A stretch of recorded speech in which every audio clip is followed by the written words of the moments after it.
약속한 대로 오늘부터 우리가 사도행전 말씀을 함께 살펴보게 됩니다. 여러분들 잘 빠지시지 말고 잘 들으셔야 중간에 이게 무슨 말이지? 라고 고민하는 부분들이 안 생기게 될 것입니다. 여러분 잘 아시는 것처럼 내일은 마틴 루터킹 주니어 목사님의 생일로 온 미국이 기념하는 날입니다. 사실 보면은 이렇게 한 개인의 생일을 연방 공휴일로서 지키는 날이 흔치 않은데, 미국의 초대 대통령이었던 조지 워싱턴과 더불어서 마틴 루터킹 목사님이 어깨를 나란히 하고 있으니 실로 놀라운 일이 아닐 수가 없습니다. 그만큼 목사님께서 미국 사회에 남기신 업적이 크기 때문일 텐데요. 마틴 루터킹 목사님은 1929년 조지아주 애틀란타에서 태어나셨습니다. 아버지가 목사님이셨기 때문에 비교적 다른 흑인들에 비해서 부유한 어린 시절을 보내셨죠. 그리고 남달리 머리가 영특하셔서 15살에 대학을 들어가셔서 26살에 박사학위까지 속전속결로 공부를 마치셨습니다. 그리고 목사 안수를 받은 후에 남부의 엘라바마의 몽고메리시의 한 교회의 청빙 목사로 이렇게 부임을 하게 되는데, 그리고 나서 얼마 지나지 않아서 목사님을 평생 흑인 인권 운동가로서 살아가게 하는 일이 벌어집니다. 그것은 다름 아닌 그 도시에 로자 팍스라는 한 흑인 여성이 버스 앞자리를 백인에게 양보하지 않았다는 이유로 경찰에 체포된 거예요. 당시 버스의 앞쪽 자리는 백인들이 앉고 뒤쪽 자리에 흑인들이 앉는 관행이 있었거든요. 결국 이 사건을 계기로 흑인 사회에서는 이참에 미국 내 흑인들의 인종차별적 행태를 바꾸자, 이런 운동을 하기로 결단을 하고 그 운동을 이끌어갈 인물로 마틴 루터킹 목사님을 선정하게 됩니다. 그리고 그렇게 목사님은 1968년 39세라는 짧은 일기로 생을 마감하는 그 순간까지도 흑인 인권운동가로 열심히 뛰셨어요.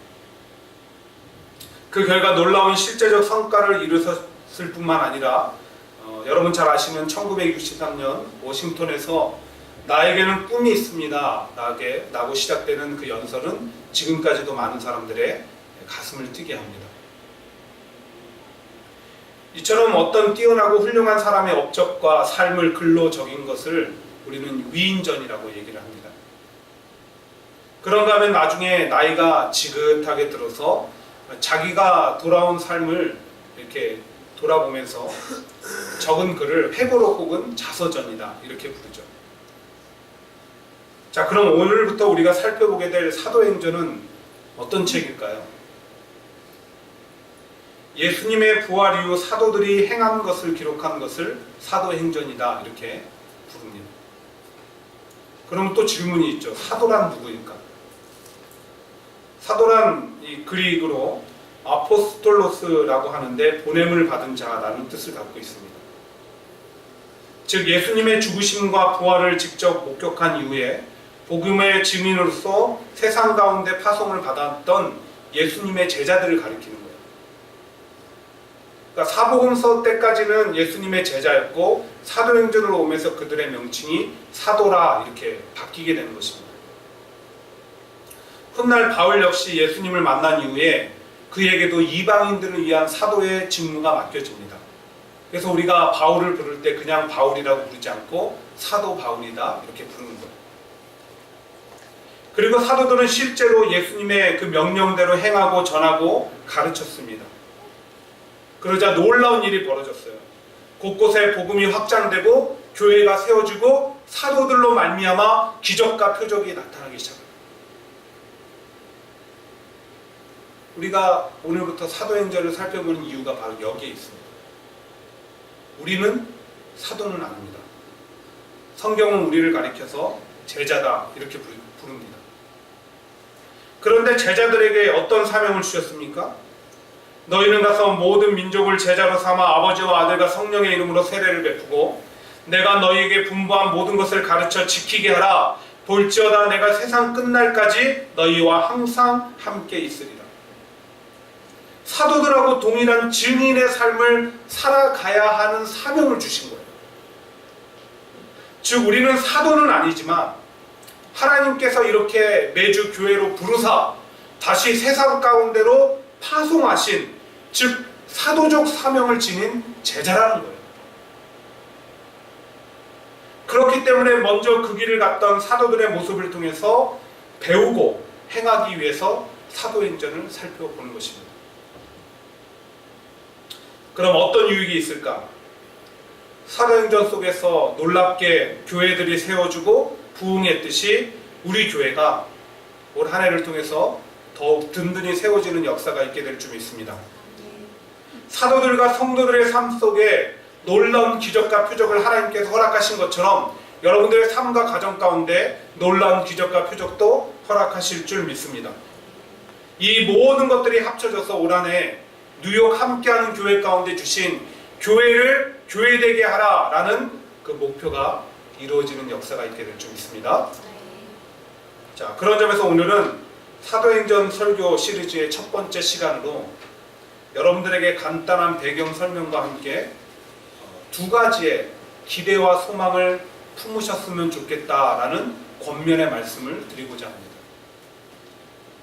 가장 첫 번째는 자신의 성숙을 기대하고 소망하셔야 됩니다.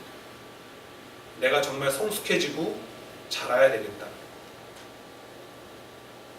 매번 제가 한국을 갈 때마다 급변하는 조국의 모습에 참 놀라게 됩니다. 어떤 곳들은 전에 내가 봤던 곳이 맞나? 알던 곳이 맞나 싶을 정도로 정말 화려하게, 웅장하게 변화된 그런 곳들도 있습니다. 그런데 그 모든 것들이 저에게 좋고 아름답게 느껴지지만은 않았습니다. 오히려 전에 변하지 않았을 때가 더 좋았다라고 생각되어지는 것들도 참 많았습니다. 단적인 예로 제 친구가 부목사로 사역하고 있는 부천의 모 교회는 전에는 그 동네 자체가 교회 외에는 그리 커다란 건물을 찾아볼 수 없는 조용한 동네였습니다. 그런데 지금으로부터 한 10 몇 년 전이죠. 어떤 대학이 이 근방으로 이전을 해오면서 동네가 점점 변하기 시작하더니 이제는 동네 자체가 유흥가가 즐비한 대학가가 되어버렸습니다. 쇼핑가가 되어버렸습니다. 교회가 있는 것이 생뚱맞게 느껴질 정도로 분위기가 바뀌었습니다. 결국 시의 권유로 이전을 하기로 결정했다고 합니다. 교회가. 이처럼 우리가 사는 세상에는 변해서 아름다운 게 있고요, 변하지 않아서 아름다운 게 있습니다. 그런데 변한다고 해서 무조건 아름다운 것만은 아닙니다. 긍정적인 변화가 일어날 때 아름다운 거예요. 좋은 거예요. 그런 점에서 인간의 외적인 긍정적 변화를 우리는 성장이라고 얘기합니다. 그리고 내적으로 긍정적인 변화가 일어나는 것을 성숙이라고 합니다. 그런데 성장은 시간 지나고 나이 먹으면 멈춥니다. 하지만 내적인 성장은, 성숙은 날마다 해마다 일어나야 아름다운 사람이 될 수 있는 거예요. 성도, 크리스찬들도 마찬가지입니다. 날마다 해마다 성숙에 대한 목표를 가지고 이뤄내기 위해서 힘쓰고 노력해야 돼요. 언제까지 그 노력과 수고를 해야 될까? 에베소서 4장 15절이 그 답을 우리에게 줘요. 오직 사랑 안에서 참된 것을 하여 범사에 그에게까지 자랄지라. 그는 머리니 곧 그리스도라. 범사에 그에게까지. 무슨 말일까요? 성도의 삶의 모습이 범사가 예수님 닮기까지 힘쓰고 노력하라는 겁니다. 근데 그게 쉽습니까? 결론은 뭐예요? 평생에 걸쳐서 성숙되어지기 위해서 힘써야 되는 사명이 우리 가운데 있는 거예요. 자, 그럼 노력해야 되는 것은 알겠는데 어떻게 성숙되어질 수 있을까? 즉, 방법론이 무엇이냐는 것입니다. 이 부분을 곰곰이 제가 생각을 해볼 때 사람은 배움을 통해서 성숙되어지더라고요. 배움을 통해서. 왜요? 배울 때 전에 몰랐던 것을 알게 되고요. 배울 때 내가 잘못 알고 행하던 것을 수정하게 도와주니까. 그래서 배우지 않는 사람은 성숙해지지 않습니다. 자, 그런 점에서 크리스천이 말씀을 배우고 듣고 읽는 일이 얼마나 중요한지 몰라요. 말씀이 내 안에 들어올 때 나를 바꾸고 변화시켜 성숙한 사람으로 만들어주기 때문에. 실제로 우리가 내 감정과 생각대로 말하고 행동하려고 할 때 무심코 떠올랐던 그 말씀이 부글부글 끓는 마음으로 예배 가운데 들어왔는데 내 귓가에 들려진 그 말씀이 내 생각과 감정을 다시 바꾸고 평안을 가져다 주었던 때가 있지 않습니까? 그래서 말씀을 많이 배우고 듣고 읽을 때 내 모습과 말과 행동 그리고 더 나아가 삶이 변화되는 거예요. 어떻게 해요? 성숙한 모습. 예수님 닮은 모습. 특별히 우리는 본문 속에서 그런 성숙된 변화를 경험한 한 사람을 만나게 됩니다. 여러분, 사도행전은 누가 썼을까요? 답은 제가 알려드렸어요. 사도행전은 누가 썼을까요? 네, 누가가 썼습니다. 그런데 1장 1절을 한번 다시 보십시오. 데오빌로여 내가 먼저 쓴 글에는 뭐라고 합니까? 먼저 쓴 글이 있대요. 무엇을 가리키느냐? 누가복음을 얘기하는 것입니다. 그러니까 누가는 누가복음과 사도행전 두 권의 성경을 쓴 거예요. 그리고 두 권의 공통점은 본래 데오빌로라는 사람을 위해서 쓴 편지였다는 거예요. 자, 그런 점에서 우리 사도행전 1장 1절을 다시 봅니다. 제가 비교를 해놨는데 데오빌로여 내가 먼저 쓴 글에는 이렇게 돼 있고요. 누가복음 1장 3절에는 또 이렇게 돼 있어요. 그 모든 일을 근원부터 자세히 미루어 살핀 나도 데오빌로 각하에게. 차이점을 발견하셨습니까? 누가복음과 사도행전에서 이 누가가 데오빌로를 부르는 호칭이 달라졌습니다. 누가복음에서는 데오빌로 각하라고 하고 사도행전에서는 데오빌로 여라고 부릅니다. 뭔지 모르지만 첫 번째 편지 이후 두 번째 편지를 쓸 때 두 사람 사이에 관계적인 변화가 이루어졌다라는 것을 암시하고 있는 거예요. 보통 예수님 시대에 각하라는 호칭은 로마의 총독 이상의 관직을 가진 사람들을 부를 때 썼습니다. 각하. 정말 고위급 관리예요. 즉 데오빌로가 누가를 만났을 때 그 정도의 고급 관리였다는 겁니다. 로마. 아마도 누가의 직업이 의사였기 때문에 의학적인 도움을 받으려고 두 사람이 만났을 수도 있어요. 아니면 누구의 소개로 만났을 수도 있고 잘 모릅니다. 어떻게 만났는지는. 그런데 만나서 보니까 이미 이 데오빌로가 예수님에 관한 얘기를 듣고 예수님에 대해서 많은 호기심을 갖고 있다. 그러니까 믿음이 막 생겨나기 시작하는 거예요. 그때 누가는 결심합니다. 이 데오빌로 각하에게 예수님에 대해서 더 깊이 알고 깨달을 수 있도록 내가 도움을 줘야 되겠다. 그리고 편지를 쓰기 시작한 거예요. 그런데 처음에 누가복음을 쓸 때는 각하라고 부를 만큼 둘 사이의 거리가 상당히 멀었습니다. 그런데 사도행전을 쓸 때는 차츰 데오빌로 마음에 믿음이 생겨나서 믿음 안에서 한 형제라고 여길 만큼 가까워진 거예요. 두 사람이. 그래서 각하라는 호칭을 빼고 데오빌로여 혹은 야 데오빌로야 라고 부르게 된 거죠.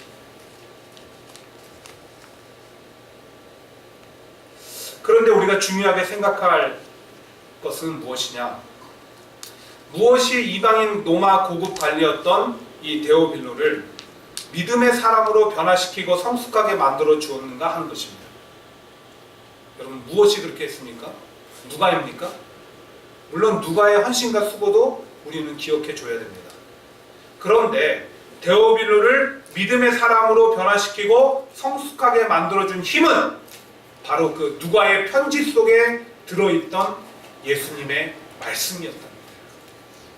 말씀이 그 사람 속에 들어오사 믿음을 갖게 됩니다.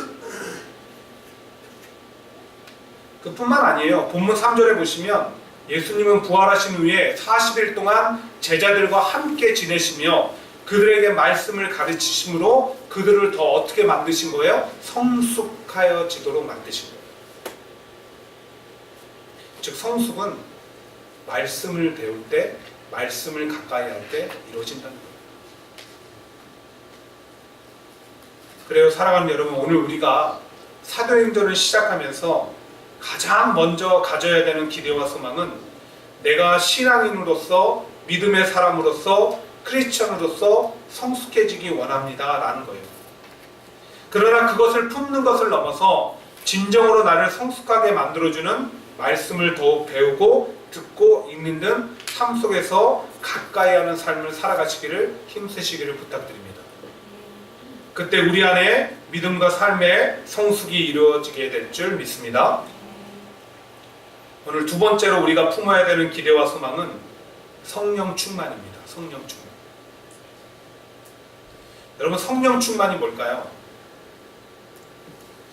사실 한국 교회와 성도들에게는 이 성령 충만에 대한 오해와 편견이 좀 있습니다. 그래서 성령 충만하다라고 하면 말하는 것도, 기도하는 것도, 목소리도, 행동하는 것도 무언가 유별나야 되는 것으로 생각을 해요. 교회에 막 미친 듯이 이렇게 붙어 살아야 된다? 이렇게 생각하기도 합니다. 근데 뭐 이런 것들을 아예 아니다라고 말하기도 어려운 게 분명 성령이 충만하면 그런 모습들도 나타나기는 하죠. 그러나 그것은 성령 충만의 정의도 증거도 아닙니다. 성령이라는 것은 하나님의 영이에요. 그것이 충만하게 된다는 것은 성도가 하나님의 영의 지배를 받는다는 겁니다. 더 쉽게 말씀드려서 자신의 마음과 생각과 삶이 하나님으로 가득하게 될 때 그것을 우리는 성령 충만이라고 해요. 그래서 성령 충만한 사람은 다릅니다. 유별나게 다른 것이 아니라 예수님 닮은 모습이 나타나게 다른 거예요. 그 사람을 이끌어가는 것은 자신이 아니라 누구이기 때문에 성령님이십니다. 정말 내 안에 그 하나님의 것으로 가득하게 되면 당연히 하나님의 영이 나를 이끌어가는 거 아닙니까? 여러분들 이게 뭐 적절한 예가 될지 모르겠는데 처음에 당구를 배울 때 생각해 보십시오. 네. 사실대로 말할 수는 없고 좀 상향 조정해서 대학 때 제가 처음 아니고 고등학교 때 처음 이제 당구를 접했을 때 뭐가 생각나요? 누워도 지붕은 당구 다이로 보이고, 그렇죠?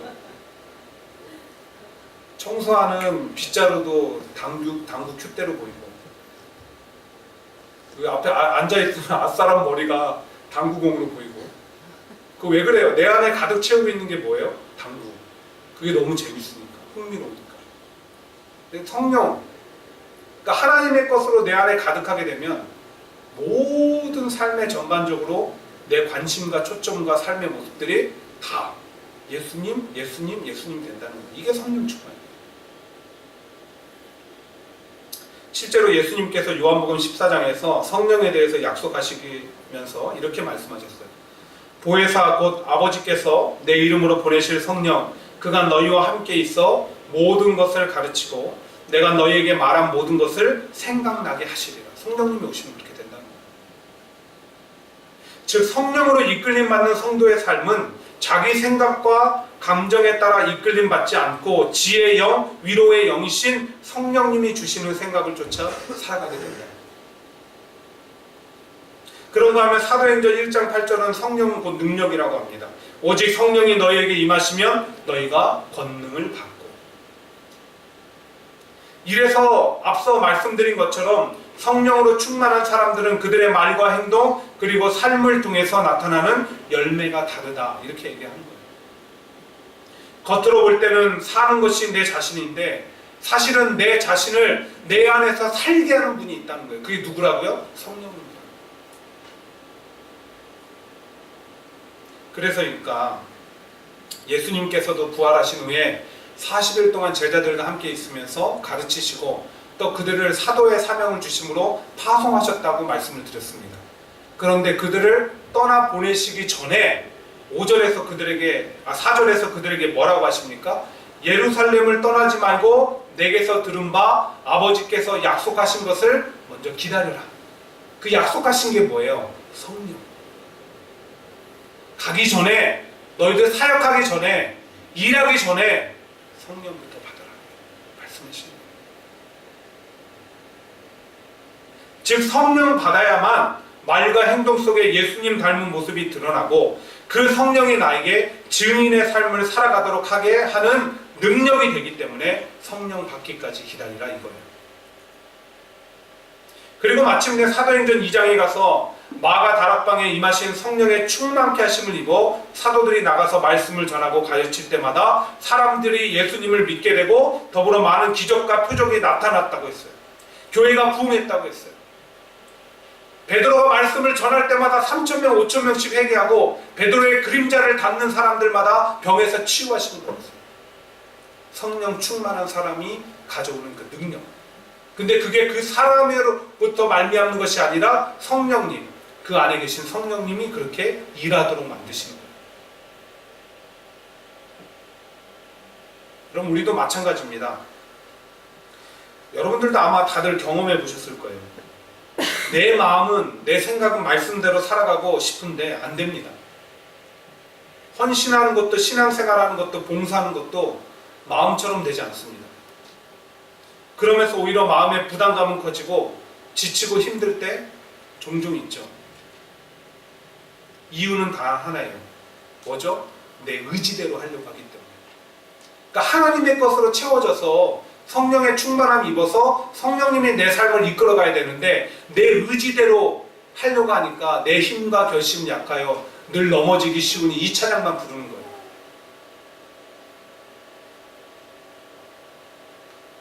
그래서 우리에게 필요한 것은 뭐라고요? 성령 충만을 기대하고 소망하는 가운데 있는 것. 근데 여러분, 왜 제가 예수님께서 사도들에게 말씀하신 것처럼 성령을 기다렸다가 받아야 됩니다 라고 하지 않고 성령 충만함을 입으다 라고 이렇게 바꿔서 표현하는 것일까요? 이유는 성령님은 약속대로 오셨기 때문에. 우리는 지금 성령 시대를 살아가고 있어요. 성령님이 주도적으로 일하는 시대를 살아가고 있다고요. 그런가 하면 고린도전서 12장 3절이 뭐라고 합니까? 성령이 아니고는 예수님을 주라 고백할 수 없다. 즉 구원받은 성도는 성령님이 이미 그 안에 계시는 거예요. 그 안에 하나님의 것을 얼마나 채우냐에 따라서 성령이 충만한 사람인가 아닌가의 차이는 있겠죠. 근데 여러분 안에는 다 성령님이 내주하고 계시는 거예요. 성령님이 안 오셔가 문제가 아니라 오늘 주의 것으로 채우지 않은 내 삶이 문제라는 거예요. 그럼 어떻게 하면 될까? 앞서 말씀드린 것처럼 성령 충만이란 하나님의 것으로 가득 채워지는 상태라고 했으니까 첫 번째 가졌던 기대와 소망, 즉 말씀을 가까이 하는 삶을 살아가는 것, 이것도 우리에게 중요하겠죠. 그런데 저는 그보다 더 중요하고 먼저 돼야 되는 것이 있다고 생각합니다. 그것은 바로 예배와 기도예요. 실제로 처음 마가 다락방에 성령님이 임재하실 때도 보면 그들이 함께 모여서 뜨겁게 예배하고 기도하는 가운데 성령님이 임하셨어요. 거기 모인 모든 120 성도들 가운데 동일하게 임했습니다. 그런가 하면 사도행전 4장에서 베드로와 요한이 안진뱅이를 일으킨 사건 때문에 잡혀 끌려가서 재판을 받아요. 그런데 고발할 게 없으니까 풀려납니다. 그 풀려난 일로 인해서 감사하고 함께 있는 공동체가 또 예배하고 기도하는 가운데 또 다 같이 성령의 충만하심을 입어요. 이처럼 성령의 충만은요, 개인에게 임하기도 하지만 사실은 어느 때 일어나는 거예요? 공동체적으로 일어나는 거예요. 같이. 그래서 예배하는 시간이 귀중하고 함께 나와서 기도하는 시간이 중요한 거예요. 왜? 같이 임하니까, 같이. 우리 교회가 그렇게 됐으면 좋겠어요. 주일 예배 드리는 가운데, 수요 예배 드리는 가운데, 새벽 예배 하는 순간에 성령님이 임해서 다 같이 성령에 충만하십니다. 말씀을 맺을게요. 사실 오늘 사도행전 처음 시간이라 배경 설명과 함께 처음 듣는 용어들까지 여러분들에게 참 여러 모양으로 낯설고 이해되지 않는 부분들도 있을 것이라고 생각합니다. 근데 여러분, 그런 것들은 걱정하지 마십시오. 왜냐하면 차차 반복해서 우리가 설명하고 또 듣는 가운데 여러분 가운데 성령님이 도우심으로 이해가 될 것이기 때문에 걱정 마세요. 대신 한 가지만 기억하십시오. 뭘 기억해야 될까요? 우리는 변해야 된다는 거예요. 바로 내가 변해야 된다는 겁니다. 성숙하고 성령 충만한 사람으로 변화되어야 된다는 거예요. 이게 지금까지 성도들 가운데 이루어지지 않아서 한국교회가 사회의 지탄을 받고 지금의 위기에 처해 있습니다. 교회는 오래 다니는데, 신앙생활은 오래 했는데 변하지 않았어요.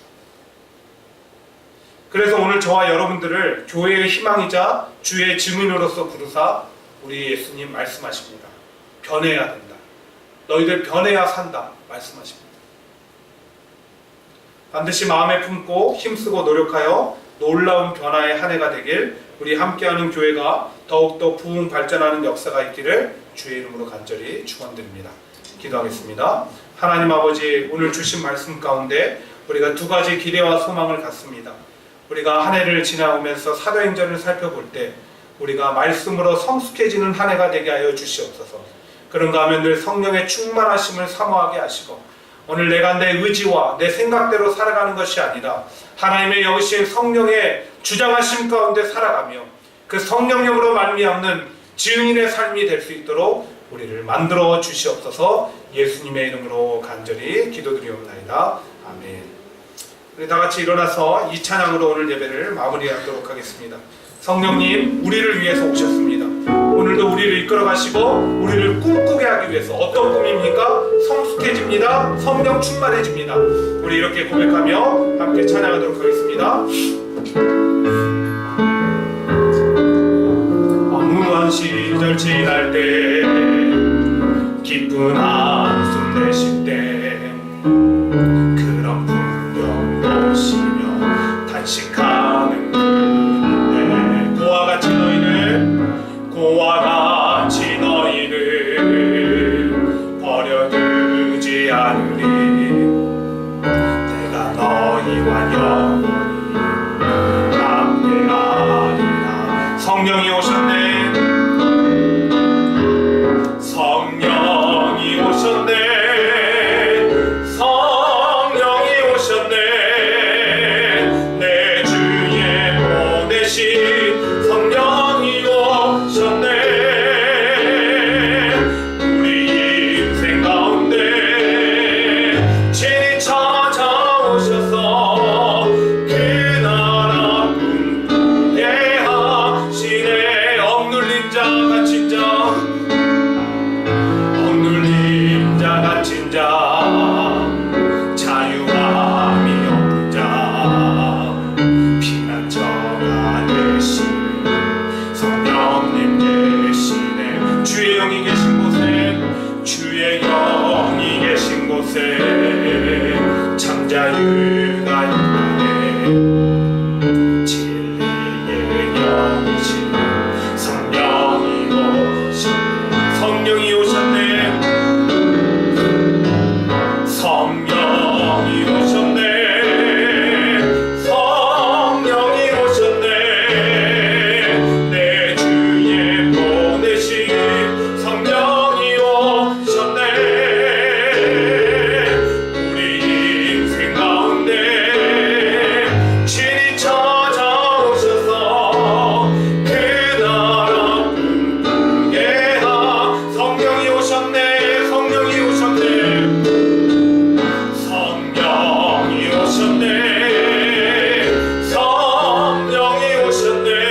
한번 다 같이 기도하기 원하는데요. 특별히 육신의 연약함으로 함께하지 못한 우리 성도들, 혹시 아이들 생각하시면 함께 기도하시고, 또 곧 출산을 앞두고 있는 우리 또 귀한 성도님을 위해서도 기도하시고, 또 여러분들의 삶이 정말 성숙해지고 성령으로 충만하게